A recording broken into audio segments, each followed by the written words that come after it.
Периодът между Първата и Втората световна война е белязан от динамични и често противоречиви политически процеси. Докато част от държавите се стремят към стабилност и развитие на демократичните ценности, други поемат по пътя на диктата и насилственото постигане на националните интереси.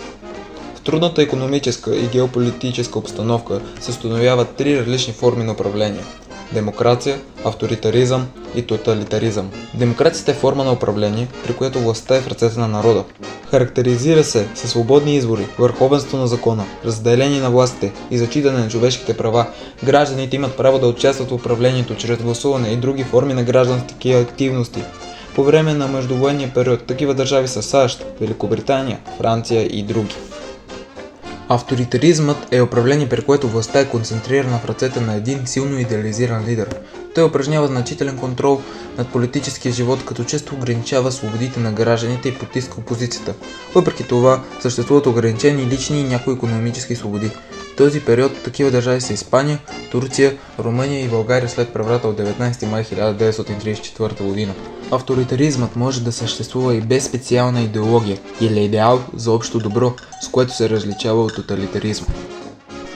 Тоталитаризмът е крайна форма на авторитаризъм, при която държавата контролира всички аспекти на обществения и личния живот на база сила на идеологическа основа, еднопартийна система, пропаганда и репресии за поддържане на властта.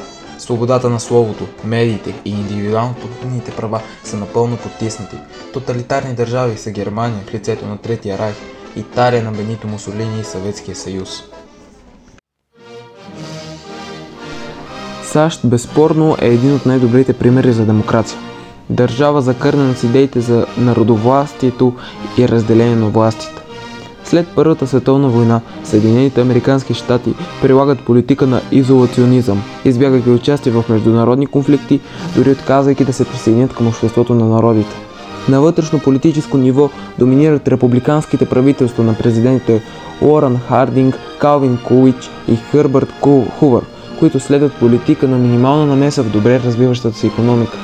През 1920 година с 18-та поправка на Конституцията се въвежда противоречивия сух режим, който забранява производството и продажбата на алкохол. Това води до ръст на организираната престъпност и укрепване на мафията, чието лидери като Ал Капоне контролират незаконната търговия и подкупват местните власти. На практика консумирането на алкохол не намалява и дори се увеличава. Всичко това води до премахването на поправката през 1933 година.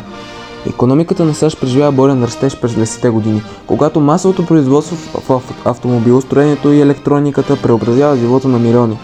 Финансовите пазари процъфтяват, но несъразмеримото отраслово развитие остава икономиката нестабилна.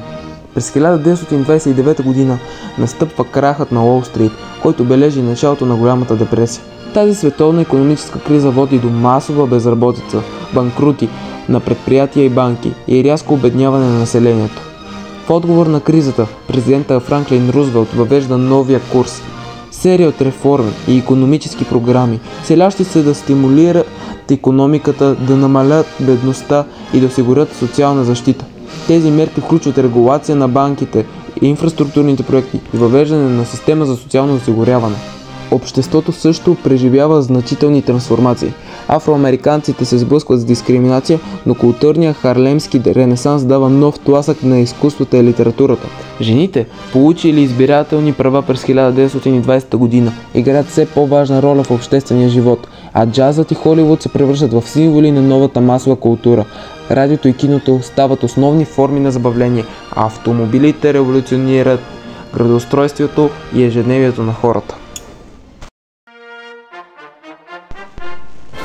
След Първата световна война, България е изправена пред дълбоки обществени и политически кризи. Ньойският договор от 1919 година ограничава територията и военния капацитет на страната ни, което поражда чувството за национално унижение. Икономическите трудности, гражданската война през 1923 година и политическите конфликти в Народното събрание задълбочават общественото разочарование. На този фон, Военният съюз и организацията Звено извършват преврат на 19 май 1934 година. Новосъздаденото правителство на Кимьон Георгиев премахва партийната система, разпуска парламента и централизира властта. Цар Борис III първоначално подкрепя правителството на Кимеон Георгиев, но скоро осъзнава неговите антимонархически възгледи. С умела дипломация той постепенно отслабва влиянието на Звено и Военния съюз, а до 1935 година отстранява основните лидери на преврата, концентрирайки властта си в своята ръце. Установен е авторитарен режим, където монархът доминира. Парламентът е декоративен орган, а политическите свободи са ограничени. Борис III печели обществената подкрепа чрез акценти върху националните идеали и икономическите успехи.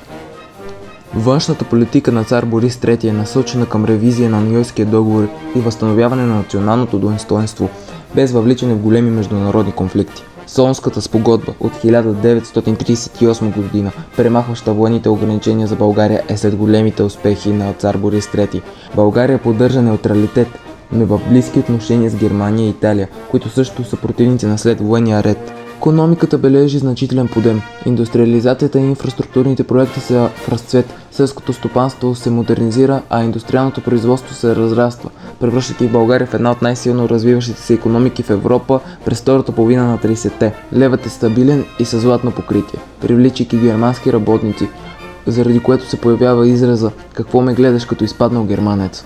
Общественият и културният живот в периода на личното управление на Борис III претърпява значителни промени. Урбанизацията се ускорява, а градовете се превръщат в центрове на модернизация и икономически активности. Държавата насърчава национализма и традиционализма, но в същото време подкрепя развитието на образованието, науката и изкуството.